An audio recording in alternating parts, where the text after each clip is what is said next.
So much for having me. As always, we are coming to you, those of you joining us on one of the online platforms. We're coming to you from Sfat, the holy city of Sfat, Israel, very close to the northern border.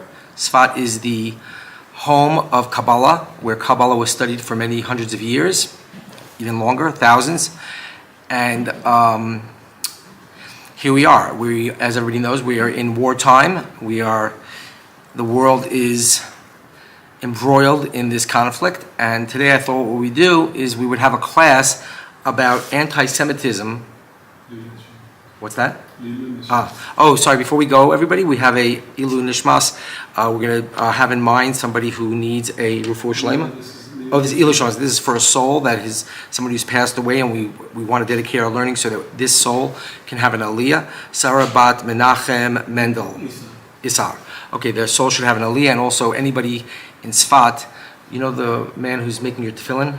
He told me his name, but I don't remember, but he should have a clarity about which doctor to choose, and he should have if he chooses to have an operation, he should have success and come through with a complete refuah shlema, complete healing. Okay, so today, what we're gonna do today, because of the crisis, because of the war, because of what's going on in the world, we're going to have a class about anti-Semitism, the true nature of anti-Semitism according to Kaballah, according to the spiritual root of the matter. Okay? Yes. So we see that in the world today that, normally you have a conflict, and let's say Russia and Ukraine, the whole world doesn't go completely berserk and start arguing about Israel and the Jewish people, and you see that there's the whole world is inflamed.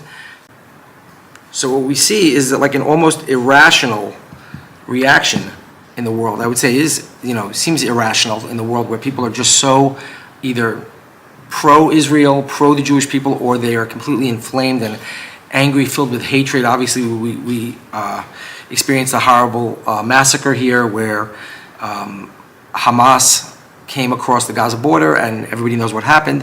And so here we are. And so I think it's very important. We hear a lot of things. We hear a lot of people saying, trying to come to terms with the reasons why we see so much anti-Semitism, and people try to come to terms with what the nature of the Jewish people is. And so here we're going to talk about Alshech Kaballah. We're going to talk about anti-Semitism, of course, according to Alshech Kaballah. Okay. So first things we have to say is, what is the Torah? So the Torah is supposed to be a method for bringing the world into balance and harmony and love, and thereby revealing godliness and divinity in the world. Okay? So the question is, how is this accomplished? How is this accomplished? Okay, so the Kabbalists come and tell us that God is in the aspect of altruism. God is a giver. God is all good, all powerful, and just wants to give over goodness. So the big question becomes is, what does that have to do with the Jewish people? Okay, so God, let's take it as a given. God created the world, and He created the world. He's all powerful and He's all good, and He created the world to give over goodness to the world, which in Kabbalah that we explain means that we're going to become like God, which the same way that God is altruistic and God only wants to give, we're going to become like that, and we're going to want to give. And so that's how the whole world's going to come into unity and love and balance. So the question is, why the Jews? What does the Jews have to do with this, and why we seem to be constantly arguing about the Jews and about Israel, okay? So in order to answer this question, we're going to need to do a little bit of Kabbalah. Now, we've been studying Kabbalah, so a lot of people who've been following along have a background. If you don't have a background, some of the things that we say might be complicated. Just try to get the gist of what I'm saying, and you can review the video over and over again, and you can look at other sources, you can look at the old classes, but I'm just trying to give you Kabbalistic structure enough for us to have the conversation about anti-Semitism. This is not a in-depth Kabbalistic conversation. We're just trying to get enough information so that we can have this conversation, okay? So, we learn in Kabbalah that God Himself is above nature. He's not only above nature, He's above our intellect. He's completely unified and simple. Simple means that God is not divisible. He's not made out of parts. God is completely outside of nature. Everything that we see, even our feelings, is created by God, and God is everything all at once. And so the Kabbalists come and tell us that to know God himself is beyond our capacity. So what God did is he made a system, and that system is a way for us to differentiate between all these different aspects, because we are finite and we are in a dualistic nature, right? We have right and wrong, up and down, left and right, right? So for us to learn about God, to experience God, we need to take God in pieces, even though God himself does not have that characteristic. God is not in pieces. So the spheros, the lights that came off of God, are, from our perspective, differentiated. So God sent out light to the created beings, and that light is, we have a series of kalim, we call in Hebrew it's called kalim, vessels, okay, abilities to differentiate this light. So you see lights have a lot of colors. So when the light comes off, as we learn about God, as we study, and as we try to understand, we can experience God as, let's say, a king, a leader, a savior, a father, even a husband, right? So these are all things that we can experience, and what we, as the Torah tells us, is that although we're taking this thing in pieces, the real truth, the higher truth above nature, is that God is all one unified, beautiful thing that's beyond our comprehension. He's all opposites put together. He's everything that we can conceive and everything that we can't conceive, all rolled up in one, beyond everything that we know and we can feel, and inside of everything that we know and we can feel. So the spheros are the study of the light, and this is the spiritual reality, is that there's light that God sent out, which we experience as reality, our spiritual reality and our physical reality, and that's what the Kabbalists are studying, okay? So that's important for us to know, for us to get into this conversation about the Jews. Because God is a unity, the way that God created the system of consciousness is that we have an opportunity to build a unity out of humanity. So when we build a unity, when we come in balance, and when we pledge ourselves to each other, this is every person who's ever lived, and all the animals, and all the plants, and all the rocks, absolutely everything comes into balance. This creates a vessel for receiving God, God's light, God's understanding God, communing with God, communicating with God. So this vessel is like a receptor, like a dish, like a what's it called? Like a satellite dish that collects all of the light or all of the sound.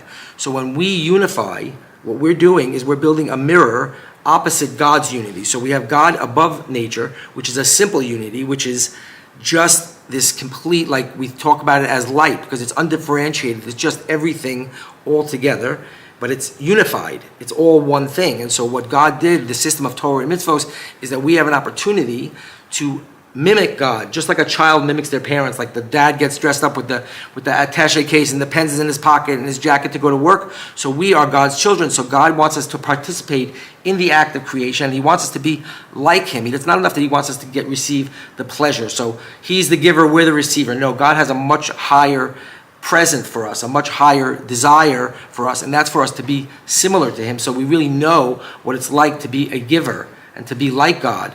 And so what we're doing is we're putting together all of humanity into one vessel. That's what the Torah is for. So still we have the question, why the Jews? Okay, so we're getting there, okay? We have to let go of how we understand things on a physical plane of reality and try to think spiritually. Sometimes these things don't mesh perfectly, and we have to kind of step out of our box and look at things from a different direction. You know, it's like almost like I'll try to give you a good example. One time I was in school, and when I was in elementary school, I had ADD. I couldn't sit still. So when I would get in trouble, I would go to the principal and I would tell the principal, "It's not fair. I'm talking, but so is that other guy, and he doesn't seem to get into any trouble." And so I was talking to the principal about about right and wrong and about fairness and all these very high ideals, and I was very frustrated that I felt that when I did something wrong, I was getting in more trouble than somebody else who seemed to be just as wild as me, if not more. It wasn't until years later that I went to a guidance counselor in high school, and he said to me, that kid's rich and his father's paying for the gymnasium, and that's why that kid was not getting in trouble. So you see that there's different levels and different answers and different ways of looking at something, and sometimes something on a lower level, even if it's higher. I was talking about justice and equality and all these very high ideals, and yet what I couldn't wrap my head around was that there was another reason that's higher, that's different, that's actually morally lower, but it's actually in the way the world works, it's actually, that was the true reason why the other kid wasn't getting in. So when we study Kabbalah, sometimes we have to let go of what we've been told and what we think, not because it's wrong, just because it's in a different level of consciousness. So let's forget about what the Jews are, the way we've learned about the Jews. The Jews, according to Kabbalah, are just the people who've entered into this desire, this method for building the unity of creation. That is okay. So we have. We'll go through a list very quickly of the people according to the Torah who've done this. So we had Adam HaRishon, and he was born unified with his wife. Right? They were a simple unity. They were just made out of the same body, right? And they were born, and then they fell out of that relationship, out of that unity. Okay, and then comes Noah. And Noah got together with just his immediate family, and he did the same method. They were actually working to try to figure out what this method was. Each generation has to figure out how to get to the finish line and how to build this methodology called Torah and mitzvos. How do we unify? And we have, according to the Torah, according to the narrative in the Torah, the Bible, we have we have Abraham. Now, Abraham is a very special character. Abraham lived in Babylonia, and he gathered together people from all the nations of the world, whoever was there. Babylon was like the New York City or the Moscow or the Paris or the Mitzrayim of that time. It was the biggest cosmopolitan place. It was the place where the ego was the most powerful. Abraham got together. He was a spiritual person. He got together and he gathered people from other nations and brought them together, and they started studying with him this method, the same method. These were people in every generation who were actually in contact with each other. So Abraham was, I think, alive at the same time as Noah. And so these people passed down their methodology, their spiritual awareness, and they codified it, and they were building something. So Abraham was the first person who brought together people from all the different nations and brought them together. It says, Lech Lecha, he left his nation, his physical nation that he was born into, and so did all his disciples, and they joined together and made a new nation. And what held them together was spirituality, was not their background, that they came from the same region or they had the same language. These people came together because they wanted to form a new nation that was dedicated to this agenda, to this method of creating unity, okay? Something very interesting happened. We learn in the Torah that Abraham took an oath. And in Judaism, people who are Orthodox Jews, people who even anybody who goes on Yom Kippur to synagogue knows that we take oaths very, very seriously. So because when you take an oath, you have a higher obligation and you feel trapped, you feel obligated, and legally you're obligated to whatever you agree to. That's why when people get married, they behave very differently than when they're just dating, right? Because when you sign something that says that you're obligated to each other, all of a sudden under the law and under the whole reality that you live in, you're held to a higher standard because you yourself declared your allegiance to a certain. That's when you go to the army. They tell you you're pledging your allegiance to the army or to the country, or right. So these are serious things. Okay. After Abraham took this oath, then we have Isaac and Jacob, and now it's very. I don't want to go into the Kabbalistic. Down a rabbit hole of Kabbalah here, but these are not only people, these are forces that are within each of us. Every single person, every character that's in the Bible, even the ones who we consider to be bad or, strange, these are all things that happen within inside of us, and it manifests on the physical level. But let's not go down that rabbit hole. The point is that after Abraham, we have Isaac and Jacob who continue to refine this process. At that point, they did things like say, you know what, you can't get too angry if you're going to do this job because you need to control yourself if you're going to work on this method. And then they decide, you can't be too, you can't love people so much that you want to force them to do things they don't want to do. And so these are all clarifications to the methodology, okay? After Abraham, I know I'm going fast, but just hear the basics, the outline here. So after Isaac and Jacob, then we have Joseph. Joseph is one of the sons of Jacob. All the other sons wanted to stay and do this method by themselves. They wanted to remain in nature and isolate themselves from the rest of the world and just do this method by themselves until they could perfect it completely. And then they wanted to come to the world and bring the whole methodology in its complete, fleshed out version to the world.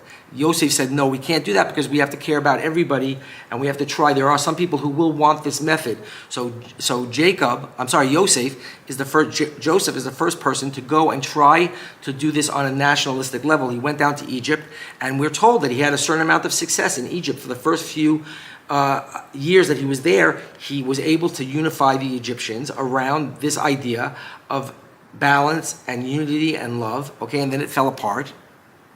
And then the Jewish people left Egypt, right? They said, listen, this place, nobody really wants to do what we're doing, so we're going to get out of here. They left Egypt, right? And they went to Har Sinai, they got the Torah, and the Jewish people, these people who were dedicated to this methodology, took another oath. They did the method again, and they got together. The Torah tells us as one man with one heart. It doesn't mean man, it means people, the whole people, everybody got together as one man with one heart, and they dedicated themselves to each other, to a higher ideal of unity, love, balance, and they made a whole system of how to live, and this was all developing about how you treat other people so what they were saying is, let's every single person care more about everybody else. And if you have 10 people and every single person cares more about everybody else, guess what? Everybody's going to get taken care of. Okay? More about that later, but let's just keep going. So the Jews so now this was the first time at Har Sinai, at Mount Sinai, that this method was introduced on the nationalistic level.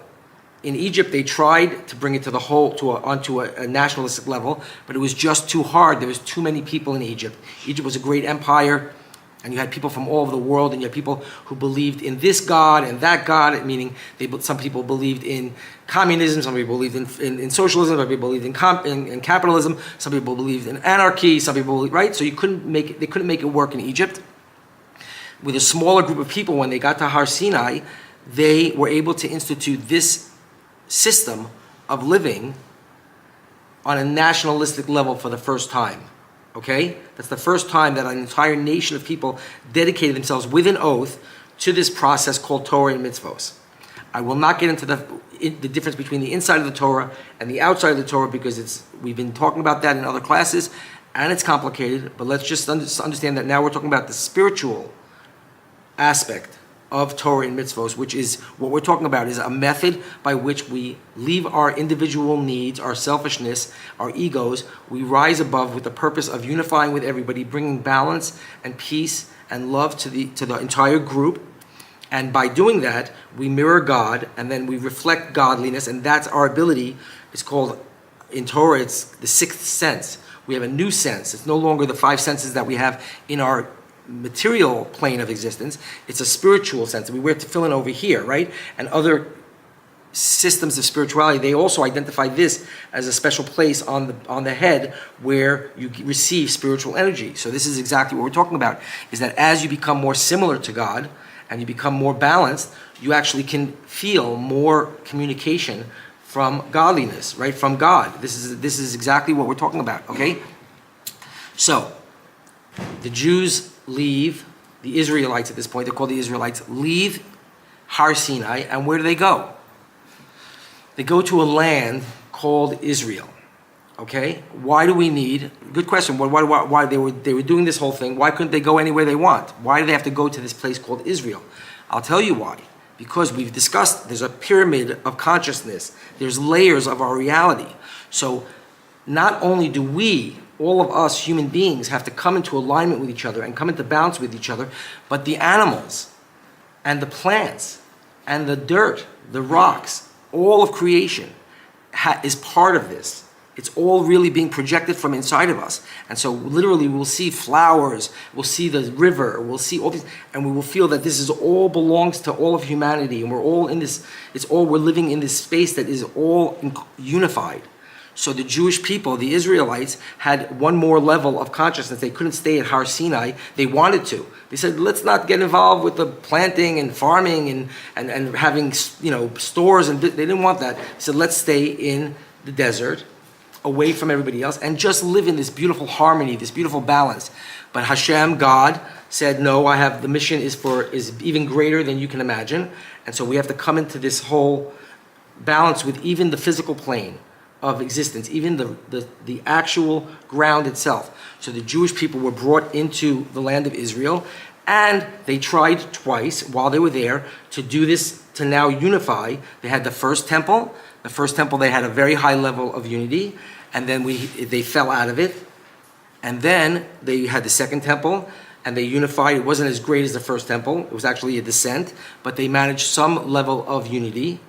And then, as we know, there was a battle, and there was wars with the rest of the nations of the world. They came, and the Jewish people were thrown out of Egypt. Of Israel, of the land of Israel. So now, I'm saying a lot, so let me just think for a second. So now we have to understand something, okay? In Kaballah and in Torah Judaism, we look at the system from the bottom up and from the top down, okay? We have a Jewish star. The Jewish star are two triangles, one arrow facing up and one arrow facing down, and they're interwoven, okay? So what are we talking about here? We're talking about consciousness. There's a way to look at things from the beginning of the method, from the beginning of the journey, and looking towards the goal. The goal of creation is to bring the whole world into balance. Gamar Tikkun, it's called in Kabbalah, to bring everybody into unity, love, balance, and then have communion with Hashem, and everything is amazing. So that's one way of looking at it, from where we are to where we're getting to. But there's another way to look at it, and it demands a certain amount of abstraction. It means that you have to be able to step out of yourself. You have to be able to look at something from the side, it's called in Kabbalah. So you see the triangles, you see that there's arrows going in every single direction. So we have to look at Gevura, stringency, we have to look at chesed, kindness, and we have to look at all of these different things and try to unify them. So when we look at the system from top down, we realize that the thing that we call a sin about Adam and Chava, about Adam and Eve, about the fact that they failed in their mission, yes, they failed from their perspective in keeping the unity up, keeping everything in balance. But what's also true is that they were never destined to stay in that place, because all of creation has to come into that same system of Adam and Chava, of Adam and Eve. So they were, although they made mistakes, it was destined to happen. And so each time we have a unification, when it doesn't include everybody else in the world, and it doesn't include all the animals and all that, right? People want to come in balance with nature. People want the environment to be healthy, right? This is exactly what the Torah is for. And so what we have to understand is that each time we have a failure, it's a failure, but it's also a failure that's leading to the next cycle of unification with even more and more people. Okay? We're going to move on to finally to anti-Semitism and the Jews. Okay? There are two reasons in Kabbalah why somebody might be against the Jews. Okay? So the first one is more simple. In history, if you look at history, we have the Jewish nation, the Jewish people who came together to do this task, and right away, we have other groups of people who come and say, we don't think that you're going to get the job done. So we have Christianity, and again, we're not talking about any other people here. We're talking about ideas, okay? So we had people come with Christianity and say, we think that perhaps you've made the goal so complicated that we're never going to be able to join in and do this work. And they said, we'll do it in a little bit different way. And so then, after generations, some of those people wanted to now displace the Jewish people completely from that task and say, they're no longer the first ones in, we're going to start from scratch again without them, and we'll start the whole process again.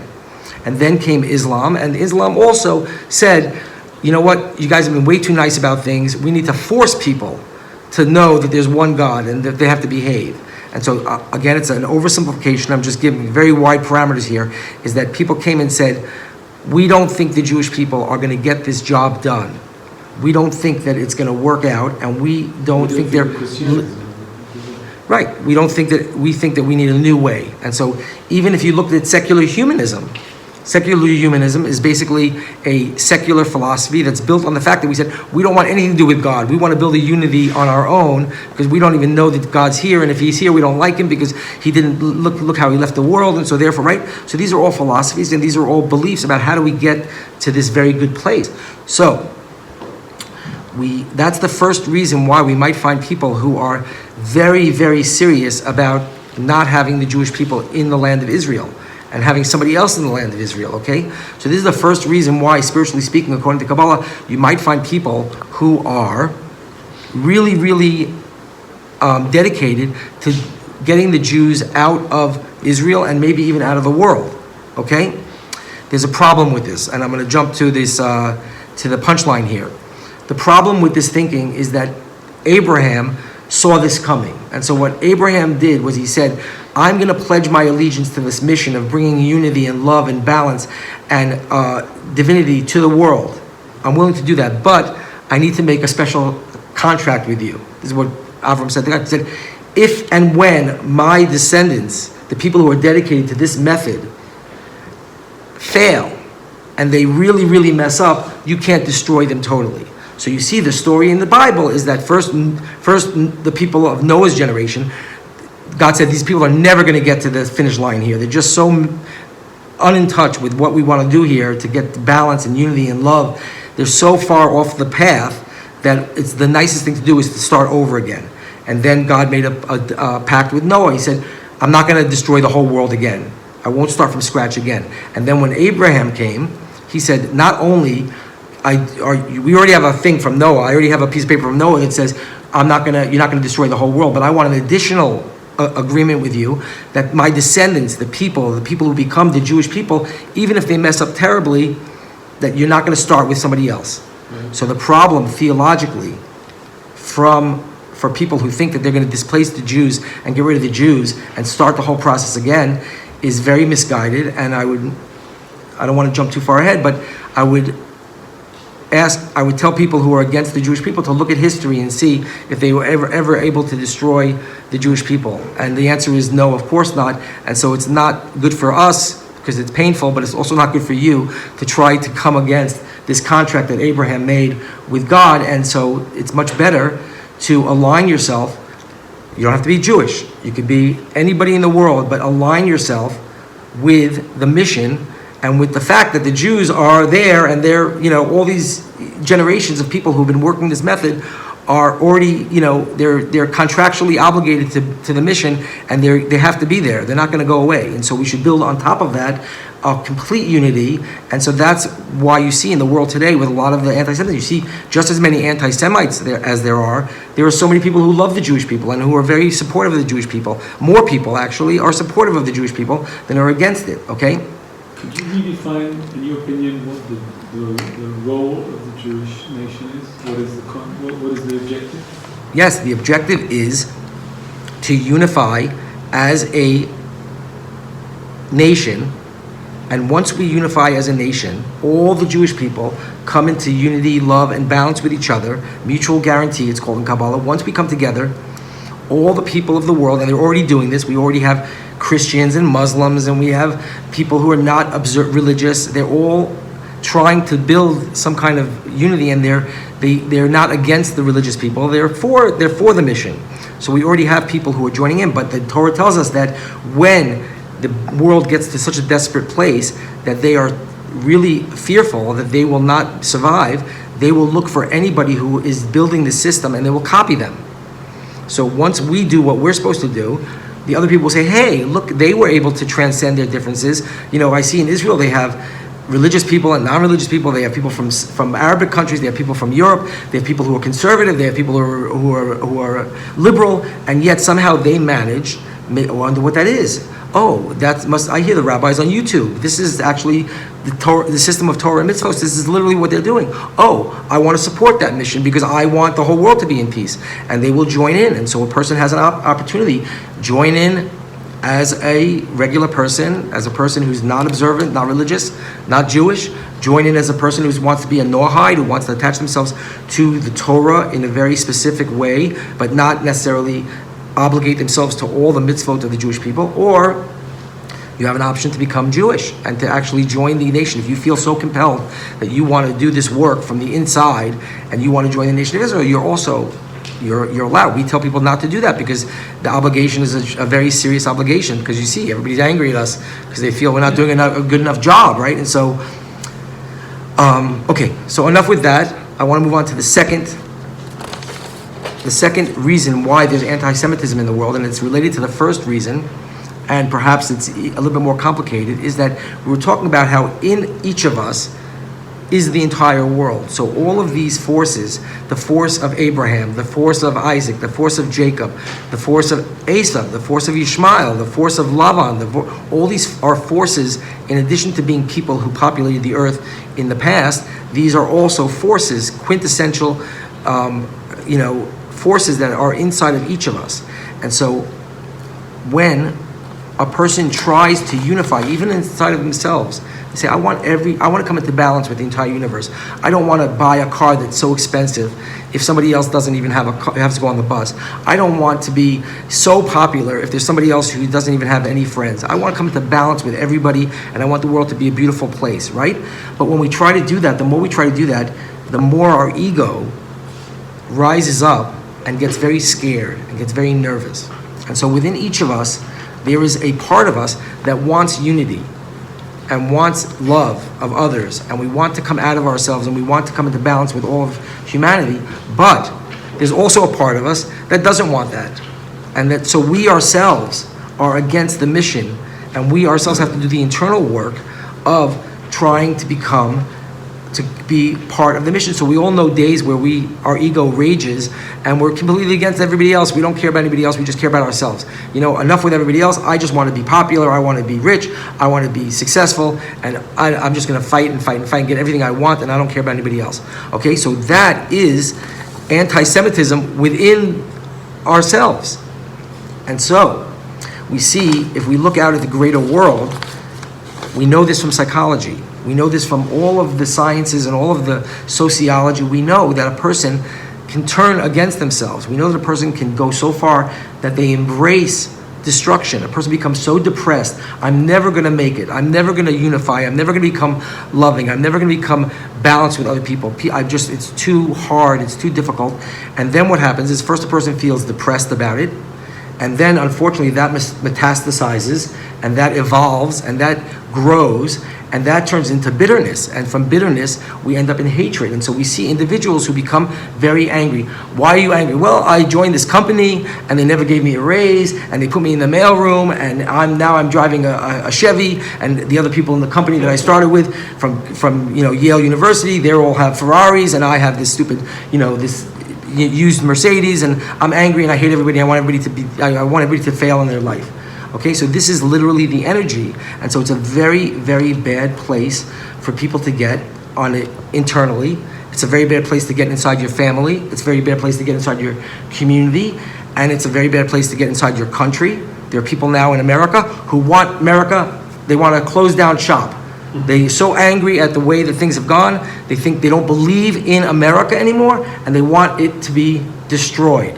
Okay? This is the same thing we're talking about that happens inside of a person, happens on a nationalistic level. And it also happens on a world level, on a global level, and it also happens on a cosmic level, on a spiritual level. These are forces. And so what we see today, what we see now, is that people have had a rough time.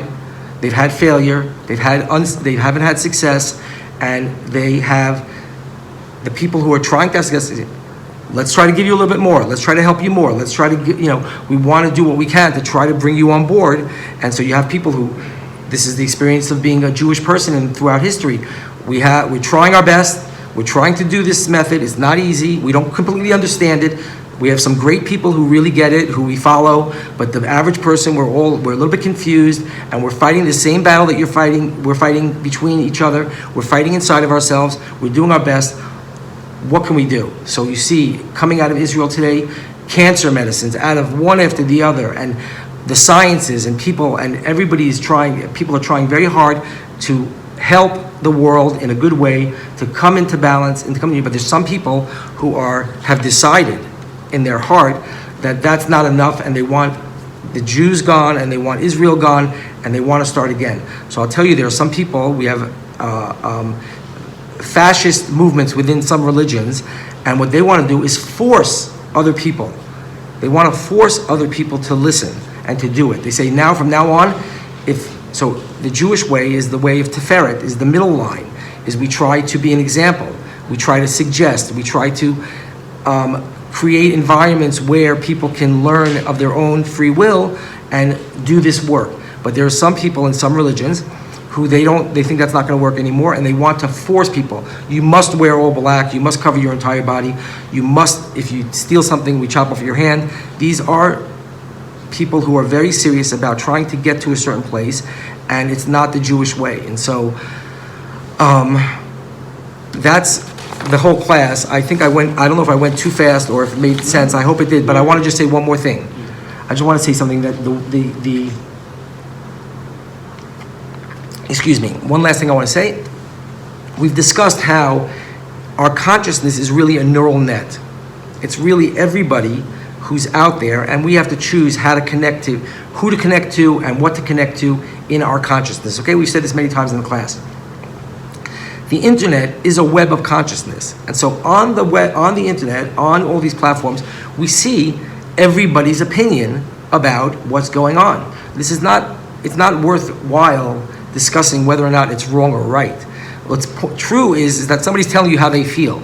So in this web of consciousness, there's people who are saying every last thing about how they feel. I feel Israel's right here, but I don't feel they're right there, and I feel that this is right. So people are having this whole thing, and they're just telling you how they see this global endeavor of bringing the world into a good place, okay? I'm sitting here in Israel, and I want to say this to all my friends in the United States and Europe who've been calling me. I want to tell you, we are here in Israel. We are a few miles away from the border with Lebanon, and we hear the planes going over, and we hear bombs. I want to tell you, from our perspective, what's going on in our little web of consciousness. So if you connect to us, we're not scared, we're happy, we're brave, we feel we're in balance, we're singing every night, and we're banging on drums, and we're having festive meals. We are completely aware that there was a massacre, and you have to only look and connect yourself to the videos that you see coming out of Israel of our soldiers singing and dancing as they go off to war. They're not filled with vengeance, they're not filled with hate, they're not filled with anger. They are, when someone rises up against you and they tell you, listen, you have got to go, we defend ourselves and we put down that evil. But we don't want that evil to even rise up. We're trying to work in a way where people don't get to that place where they feel so frustrated and so upset. And so if you attach yourself to Israel, you will see rabbis and people across the spectrum in all different flavors and all different ways of trying to connect you to this process of Torah and mitzvos. And you will see, if you come to Israel, if you're lucky enough to come to Israel, you will see people who are loving and inviting, and we don't care if you're this religious or that religious, if you're liberal or you're conservative. Those are the differences. But above the differences is a unity that transcends our differences. That's the whole method of Torah and mitzvos, is that we learn how to be different, be in our own spaces, but somehow cosmically come above that, because we see the value in unity and in love and in having everybody together in the same vessel. This whole thing filled up with every single soul from all of history, and every single person with their differences, with their different colors, with their different shapes. We don't care. It's not important. What's important is that you attach yourself, if you're out there, attach yourself to the mission of building a beautiful world, attach yourself to the Jewish people, to the land of Israel, to joy, happiness, success, feeling faithful, and knowing what it says in the Torah already is that this future is going to happen no matter what. It already exists for us. It's waiting for us. So all we have to do is attach ourselves in thought, speech, and action to this mission, the mission that was given to Adam Harishon, to Noah, to Abraham, Isaac, and Yaakov. Everybody's invited to join in at their level, with their understanding, but a person has to choose the good. They can't choose to be angry and bitter and hateful. That's the message. Thank you, everybody.